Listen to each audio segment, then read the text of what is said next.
Cost. It seems to be the number one barrier for parents to reject myopia management options. But all parents want what's best for the kids. As optometrists and eye doctors, it's up to us to make them understand why myopia management is important and why we need to start treatment early. That's why communication matters, and there's an art to it that we'll explore in this episode. So my name is Shafiq and I am an optometrist, and I've been actively managing myopia for the past 5 years now. I'm really fortunate to be here practicing in Australia, where I do have access to pretty much all the myopia control options or the myopia management options, and I have actually prescribed most of the main ones. And I was once at where most of you guys would be at, which is not really understanding much about myopia management.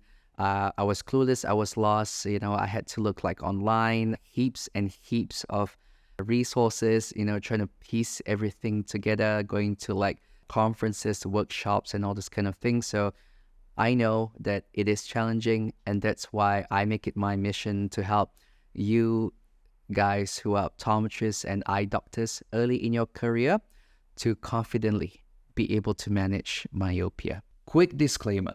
All information, content, and material of this podcast are the opinions of the speakers and as for the informational purpose only, and not intended to serve as a substitute for the consultation, diagnosis, or in medical treatment of a qualified healthcare provider. So let's talk about it as to why communication really matters.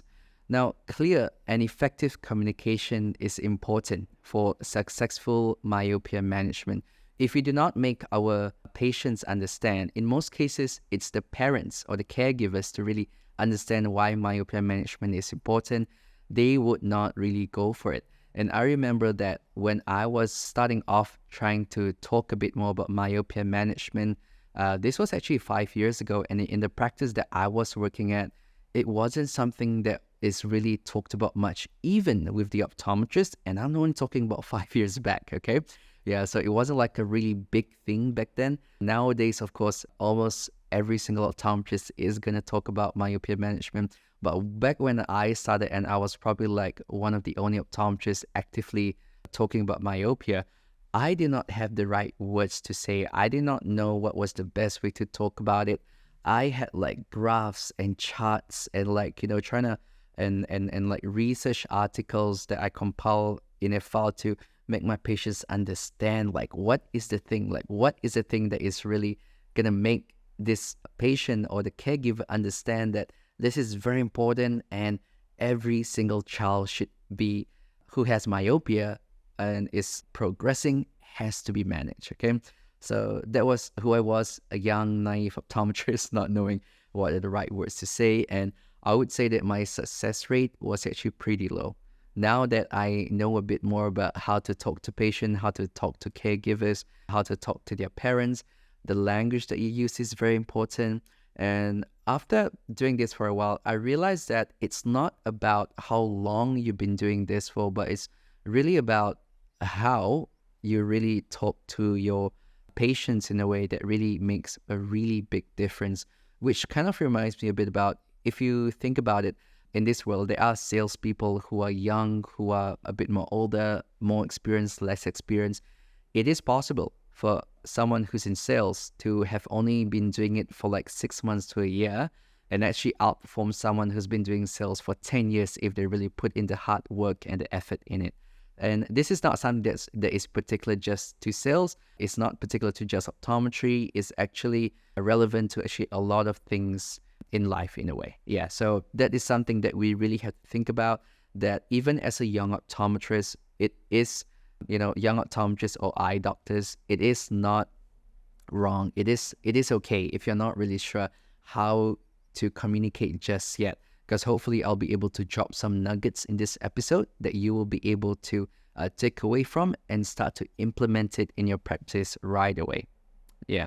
So the potential consequence of poor communication. So firstly is parental confusion or hesitation.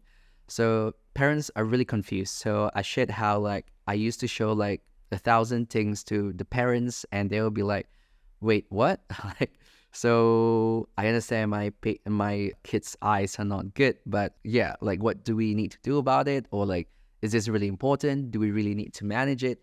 So when you bombard your patients with too much information, it might not be really like the best thing to do in a way. And second thing also is that hesitation. So when they're confused, they will hesitate to actually get the myopia management or the myopia control option for the kids, because they're like, I'm not sure, I don't know, maybe I have to go home, I have to research a bit more about this.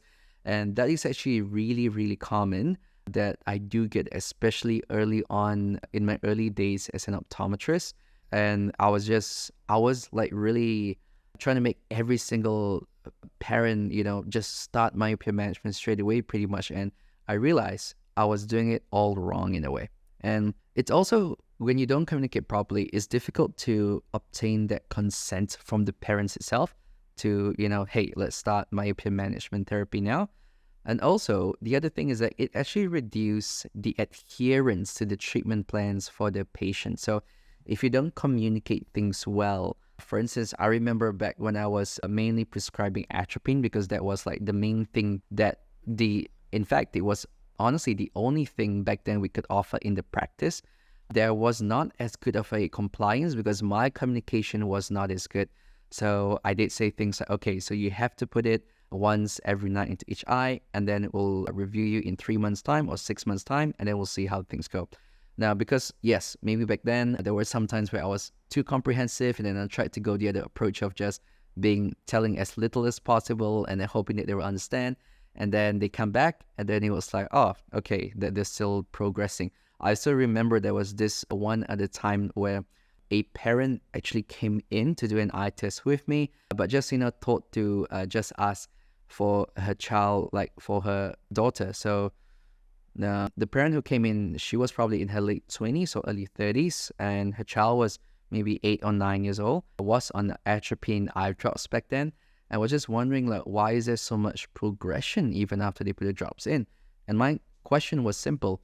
Do you see your child put the drop into her eye? She literally just stopped there for like a good 5 to 10 seconds, like before she could really answer. And mom is a pharmacist. Yeah, so she is a pharmacist, and yeah, she had taught her daughter how to insert it into her eye. So once that is good, but then never ever checked on her after that. Yeah, so then that's where they really review, just to have a look that, hey, did the child really put it into her eye?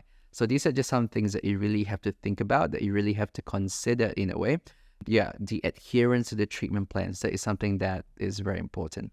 Hey guys, real quick, if you're an optometrist or eye doctor early in your career and you want to learn how to assess myopia risk effectively in kids, download my free PDF toolkit. Inside, you'll get a questionnaire for parents to fill out, a checklist of in-room tests to perform, and a comprehensive myopia risk assessment table to further understand your patient's myopia risk and to determine whether to refer or manage them. Now, you can go and click on the link in the description down below and take your first step towards becoming a myopia management specialist. Now, next thing, understanding parental concerns in a way. Like, what are the things that parents are most concerned about in regards with myopia management? There's a lot of it, but a few that I'm going to cover. Firstly is the cost of treatment. This was the first thing that I mentioned in the beginning of this podcast, because the cost of treatment, it really makes a big, big difference. If parents feel that this is too expensive, or they don't find the value in the value of doing the myopia management itself, then that's where usually the cost will be an issue. If you don't explain properly the value of it, then they won't really understand as to why they need to do it. And that's where a lot of kids would kind of miss out on getting the myopia managed. Next thing also, safety and potential side effects of the treatment options. This was especially true for low-dose atropine in my experience anyway, where I find that parents are really concerned, like, hey, how long has this particular product been on the market for? Is there enough research done for it? And back then, it has been out for quite a while already, like in terms of the research, there has been follow-ups and whatnot, but it's not up to the point of 10 years just yet. And yeah, I could not tell patients like, oh, like after 10 years, everything's fine. Like it's really hard for me to tell that to patients. Yeah, just because they do not really, or they might not really fully, they want to know the full risk before they really do it for the kids. And it's fair. It's really, really fair. But of course, knowing that some of the options, like for instance, atropine, it is something that we have no idea 20, 30, 40 years down the road, is there really any side effects? We don't know. We really don't know. Yeah. So yeah, so those are just some of the things that you have to kind of make them understand. But even when we talk about safety, we have to think also about like contact lenses. Some parents are thinking like, is my child old enough for contact lenses? What are the risks of maybe infection, like microbial keratitis due to contact lenses in the kids? And this is where it comes to us to actually find out a bit more about all these different things, because we know that the risk of microbial keratitis is actually low in contact lens wearer. And then of course in like the hard lenses, it is technically even lower because of the lower water content, and bacteria doesn't adhere to it as much in a way. So we ourselves have to find out. We just have to understand that a bit more. And then of course we'll be able to advise our patients much better about it. And then also about like orthokeratology, when you think about it, with ortho-K, it's overnight lens wear. Is it safe? Is it safe to wear contact lenses to sleep? Because most patients or some of the parents who are wearing contact lenses, they have been told time and time again by optometrists, you cannot sleep in your contact lenses. So when we bring about the idea of sleeping in the lenses, they're like, oh, wait, what? Like most parents do, like I always get that reaction of like skepticism every single time when I mention that these are lenses that you can sleep in. They're like, whoa, really? Yeah. So, and most of them, of course, would want to find out a bit more about it. Google. They will always Google it so that they will find out and that they will see. One of the best ways usually is like if other parents were to tell them that, oh yeah, my kid has been doing all okay and no issues at all. That's usually a much more stronger kind of like statement, I would say. Yeah. So also, let's mention a bit about the aesthetic of the lenses also. I did mention in one of the previous episodes before that especially for younger ladies or girls in a way, they actually do prefer the glasses-free option. So anything like using either a contact lens, be that it be the daytime wear or the ortho-K lenses, they actually do prefer that option over glasses, maybe a bit of vanity, but also for some of them, it might not be just vanity. If you think about it, if the kids is really active in sports, so they do, my patients that I have fitted ortho-K or MySight lenses for things like swimming, basketball, rugby very recently. I've fitted a 13-year-old boy who's doing rugby and he's keen on doing ortho-K. Yeah, so there are like all these options that if the kid you're treating for is very active in doing sports, you might want to give them this option where it's glasses free in a way. And of course, one of the upside about why I see parents maybe choosing ortho-K over the MySight, number one, the cost over the long term is actually about the same. Although ortho-K has a much maybe higher upfront cost, yeah, but the overall cost, if you expand it over like a 2-year period, it's probably about the same. But the other thing also is that they like the fact that their kid is only using those lenses when they're sleeping, when they're at home, when they can monitor their kids. Some parents really like that option. And then so that when the kids leave for school or go out, like they can see things clearly, like that is no longer an issue anymore. Yeah. So those are just some of the things I would like to mention. And let's go into the main thing today, which is the communication tips. So firstly, this is the tips that I'm going to give for all you guys who are early in your career, optometrists or eye doctors. We have to use appropriate language with the child and the parent. So when I usually talk about myopia control or myopia management options, I would talk to the parent first about it while the child is there and listening. All right. Personally, that's what I do. All right. And because ultimately, we know that parents are going to be the one who is going to be deciding what they're going to do for their child. And that's who we need to get consent from in a way. And also, parents actually do give you a pretty good idea or indication as to whether the child might be responsible enough even to take care of like contact lenses. Like I remember there was this one child, a 14-year-old actually, so a bit older, but mom was like, nope, he can't do contacts. He always have dirty hands. He's always getting his hands everywhere. And, his hygiene is poor. So we were like, okay, so let's not even talk about contacts. We go straight to glasses. Yeah. But this is where, firstly, when you're talking to parents, this is something that, personally, I would say to parents. So if, let's say, I see there's like a 050, 075 progression in a child, which is a bit more than what we expect their age norm to be. Yeah, I would just say, all right, so your child vision is definitely worse than it was before. We definitely have to consider some myopia management options to look into. And then I straight away go into the options that I do have available. So for instance, here in Australia, we do have like all 4 or in some places 5 different options. So in my practice, we have 4 different options. So this is how I would talk about it. So the first one is going to be orthokeratology. So orthokeratology is a kind of overnight contact lens. It's a hard lens where basically your child will sleep in them.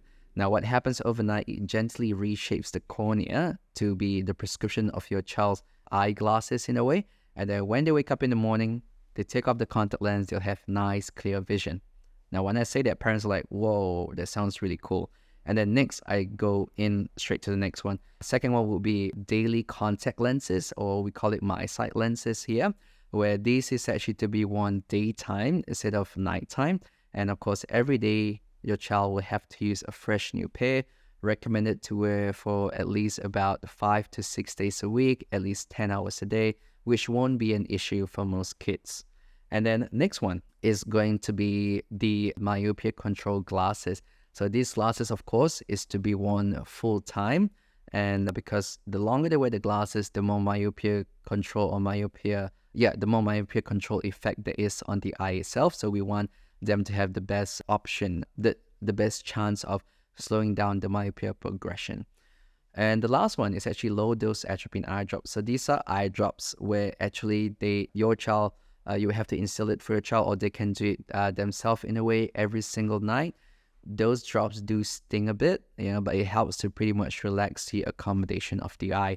Now, the reason when we dive deeper into atropine, probably in future episodes, we know that that's not the only mechanism of action for atropine eye drops in a way, but just to make patients understand, that's what I usually say, that it just helps to relax the accommodation of the eyes a bit more, and so that your child eyes don't really stress too much. Now, and then the next thing I do is I actually talk about like the different pricing.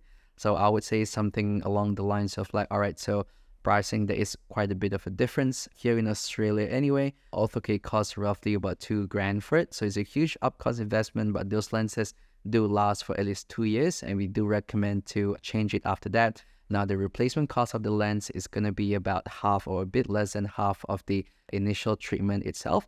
So this is something that has to be done every 2 years. Now, the next thing is the MySight lenses. Over a year, it's going to cost about $1,200 to $1,400. All right, yeah, so that's roughly how much it is going to be. But of course, you can buy like a 3-month supply at a time, so it wouldn't be too heavy on you in a way. Next one is the myopia control glasses, which is a one-time buy. But of course, if there's any progression, then we would have to have a look at upgrading those lenses in a way. But it should cost somewhere between $600, $700, $800, depending on the frames also that your child is going to be choosing. Yeah, and then lastly is the atropine drops. Over here in Australia, it's about $50 to $70, right, a month. And yes, they do have to get a whole new bottle, or even if they get those minims, those that come in a single vial in a way, yeah, they do have to use just one of it, and then they have to chuck it away straight away after. Next night, use a new one. So when parents hear all these different options, then they have some sort of an idea. Some parents, no matter what, they'll just go for the most expensive options. And some parents might even be skeptical to start anything at all because they're just like, okay, this sounds a bit much to me in a way, Yeah, so that's how I have pretty much just condensed all of that, like 5 years of experience of talking to parents as that to be like the starting point, because most parents will be able to understand that. And then they will see, okay. And then from there, then parents would have sometimes a bit more questions. So like, is this something that we have to start now? All right, so that's where I would then dive a bit more deeper into it. Like, hey, The reason why we want to start now is because we want your child's myopia to not progress as much in a way. And the lower their myopia is in the future, the better it is for them, because they will have a decreased risk of getting glaucoma, decreased risk of retinal detachment, myopic maculopathy, and all these other things, which can actually either cause permanent or reversible vision loss in a way. And we know that like some of the conditions like glaucoma, once you have it, we just want to prevent it from getting worse. Same like myopia in a way. And the next thing, the retinal detachment, yes, it hopefully can be patched back in a way, as long as we get onto it as soon as possible. Myopic maculopathy, I don't think there's any way for us to really reverse that. So in a way that, talking to parents about this, making them understand that this is what we don't want your child vision to be in a way.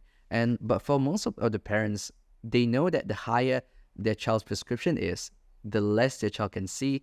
That itself is enough for most parents, especially for those parents who are already myopes or maybe do have high myopia themselves. They do find that it does make sense for us to start something, even if it be maybe the low-dose atropine or the ortho-K or the MySight. They just want to get in their first step in a way. Just start something, and then we'll reevaluate in 3 to 6 months so that we can monitor and see how things go. All right, so it's very important. It's very important to understand that. And then when you're talking to the child about it, it's more to get an idea whether they're open to the idea of like glasses or contact lenses, So when I look at it, I'm like, yeah, so for instance, if maybe we have picked MySight lenses, so I'll be like, how do you feel? How do you feel about contact lenses, Yeah, and then the child will say, oh yeah, I'm open to it, or maybe, no, like I'm not keen on it. So this is where it's important for you to know that, especially, when you're really starting off to manage myopia, compliance from parents and also from the child is very important. I have had a case before, not myself actually, a colleague of mine had a case before where the parents really wanted to do ortho-K for the daughter, but the daughter really did not want it. They ended up ordering the lenses, and within a month, we had to do a full refund because the daughter just refused to wear those lenses, saying that it's uncomfortable, it's painful, blah, blah, blah.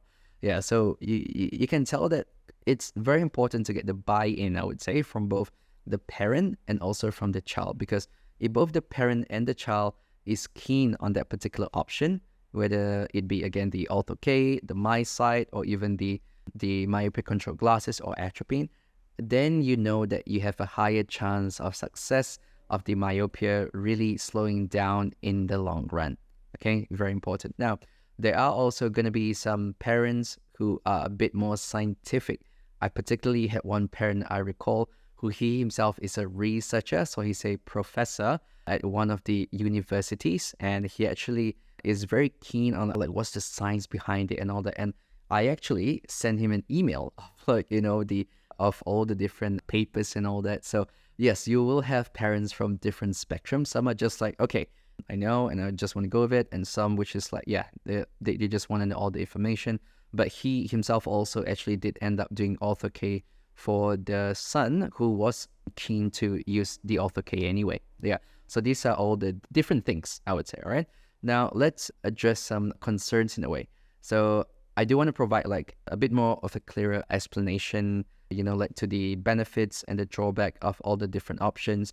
If, let's say, the patient asks more about it. Yeah. And the reason why, again, like I said, you don't want to bombard them with too many information. And then when they zoom in on a particular option, then talk a bit more about it. So for instance, if a patient would say, hey, I'm really keen on the glasses, the myopia control glasses. So just explain what's the benefit of it. So say, oh, okay, it's great. It's a good option. You will get that myopia control effect, provided that you do wear it full time, number one. And number two, also, the glasses have to sit well on their face.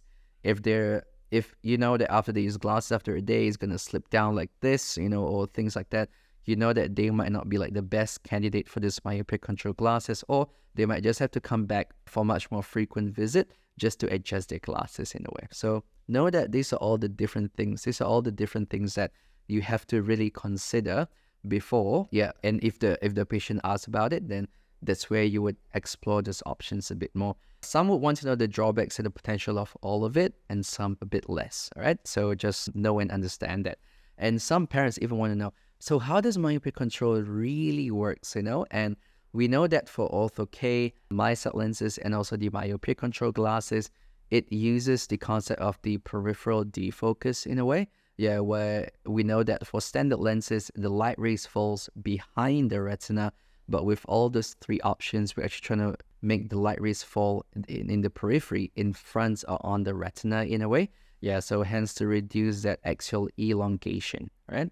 Yeah, so that's where, it's really important that you also actually ask parents to actively ask you questions. Like if they're not sure, just, tell them, hey, is there any particular concerns that you're having? And if I'm not able to answer it, I'll let them know that I'll get back to them. All right. Yeah. So thankfully over the years, initially, yes, there were some things where I'm not sure.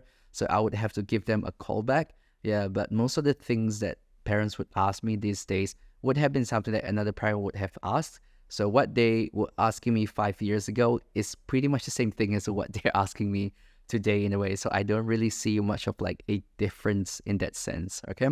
Yeah. So just know about that.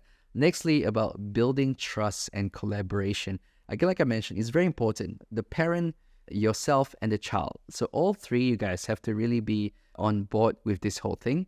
I have to understand that it's really, in my opinion, like a partnership that you form, that trust that you build with your patient is not just about you and the child. It is also to do with the parent, because when the child has to come back for the reviews and all that, so that's something that we have to look into. I recall this was actually, I visited one of my friends' practice in Melbourne, and he had one of the patient coming back, and she was about maybe 17 or 18 years old already, and she was coming in on her own. So for years and years, she always came in with her parents, but now that she's much older, she can come in on her own. And because they have that trust with him, the parents trust him already. That he's a good optometrist, he's a very good, honest person, would give good advice. And the child, growing up over the years, has been seeing him and also trusts him.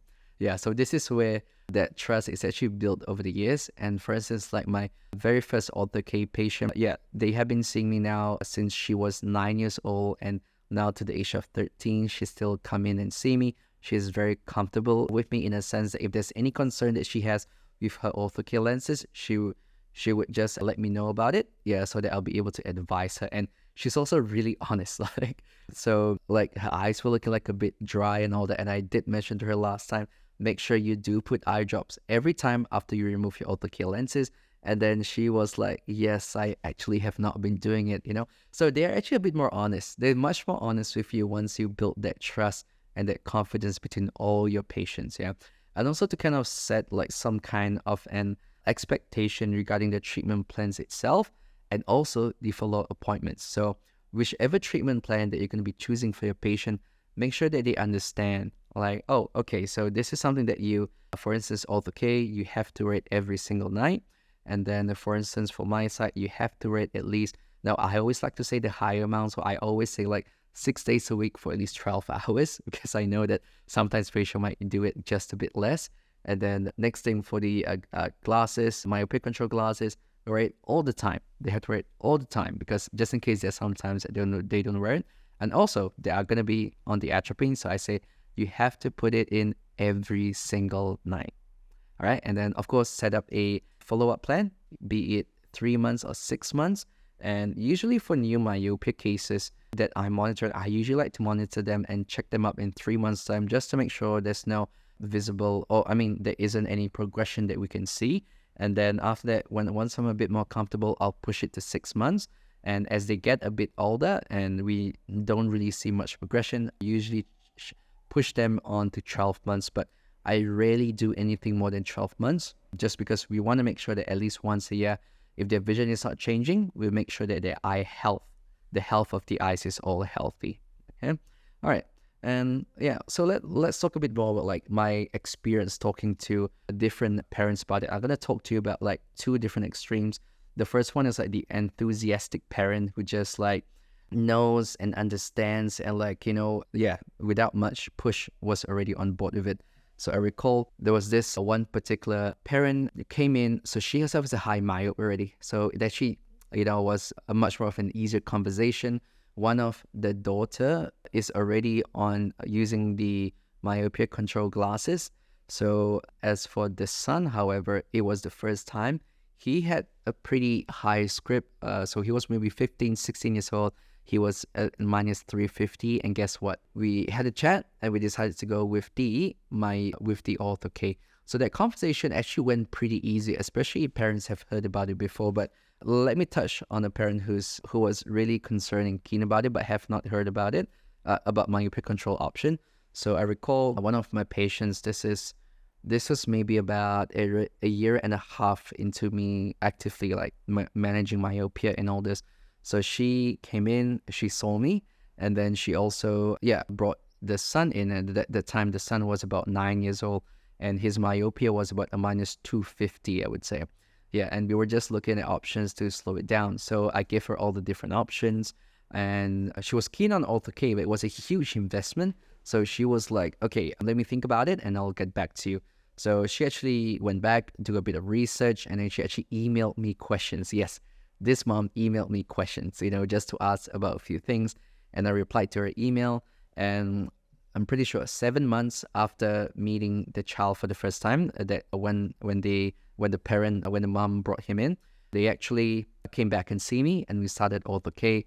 And till today, thankful to say, this child has 0 myopia progression. Yeah, so it was really one of those things. And the younger daughter then also initially had myopia like a -1, and wasn't really keen on any myopia options at all, equally contact lenses initially. But she has seen her brother using the Ortho K lenses, but initially wasn't too keen on it. But after a year, it did progress to a -2. And then we were like, okay, let's at least start on something, Yeah, so from using the glasses, we ended up switching to the Ortho K lenses. And she also, since then, has not progressed at all. So this is a case of a parent who, yes, is very enthusiastic, wants to do what's best for the child, but also wants to do a bit more research. So know that they are usually some of the best parents that I usually get, because when they really understand and they really have done their research, they know that whatever money that they're going to put into it, they know that they will get the benefit out of it. All right? Yeah, so that was, again, a case of an enthusiastic parent who was so receptive to myopia management. Now, I do have a skeptical parent also. So I recall this particular parent, the daughter is 11 years old and is not seeing well in school, has told her mom and dad already. And then so they came in and she's a -250. So she literally really can't see the board at all. And dad refused to even give her any normal glasses, saying that, look, my wife and I, yes, we didn't grow up here, we grew up overseas, and our vision has been really good. I don't understand why my child would need glasses, saying that he feels his daughter is too young to be wearing glasses at the age of 11 years old with -250 script. So yeah, so I did take a bit of time, right? I was a bit more patient. I did explain a bit more as to why we should manage the myopia, what are the different options. So even when they, were really just refusing all the options according to them due to cost, even normal glasses, they did not want their daughter to have it on also. Yeah.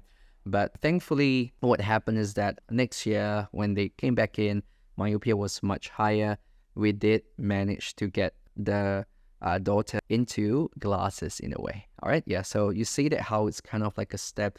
Not with every single patient you'll get that understanding and buy-in from day one. Some patient and parents, it is going to take slightly a bit longer, and it's totally okay. All right. Yeah. So I just want to share a bit of my story there so that you guys can understand and just get some inspiration. Especially, I do know and understand most of you guys are really early on in your career as optometrists and as eye doctors, really have that passion for really managing eyes well. And I do want to help you guys to be able to confidently manage myopia effectively in all the kids and children that you are going to be seeing.